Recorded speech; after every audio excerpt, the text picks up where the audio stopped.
Well, in the EU's largest economy, Germany, most energy companies have rejected Russia's ultimatum to pay for their gas imports in rubles, according to Chancellor Olaf Scholz.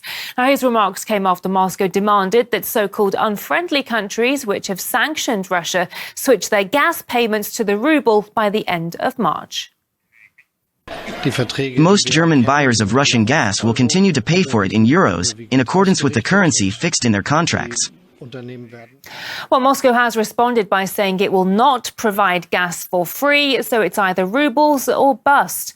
Russia accounts for about 40% of the EU's gas imports. Amid the fallout over the conflict in Ukraine, the EU is moving to cut its dependence on Russian energy supplies and has recently inked a deal to buy more expensive liquefied natural gas from the US instead. Let's now cross into more countries and continents. Consumers across Europe and Africa are now bearing the brunt of the backlash amid soaring food and fuel prices. Thousands of truck drivers have formed roadblocks in Madrid, calling for the resignation of Spain's transport minister over skyrocketing fuel prices. It's the latest development of protests in the Spanish capital over the past 2 weeks, amid economic backlash over Western sanctions against Russia.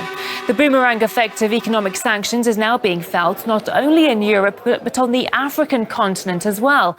Kenya has raised diesel and petrol prices by 5 local shillings, the highest level in history.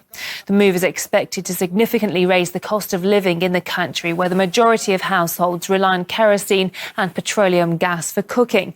Here's what some of the locals have been saying. I have come from various places all over this town looking for fuel. We have moved all around. I am even forced to push my motorbike. This motorbike, I got it on loan. I still have to pay for it. I have not earned any money all day. I have not found any work and there's no fuel in town. The price started at 106 Kenyan shillings and just keeps going up. It's now more than 145 shillings. We've been having a big problem here in Nairobi with fuel. I just arrived here at the petrol station. There is no fuel left. The price is very high. According to experts, many of the products used to make petrol and diesel come from Russia and Ukraine. So all because there is war there, we are having these problems over here, making fuel prices shoot up and also creating a supply shortage. I have traveled all the way from the city of Kapsabet and am trying to get fuel for my car.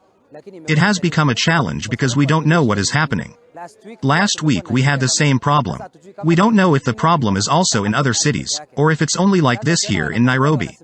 I am forced to leave my car here. I don't see anything that I can do with it.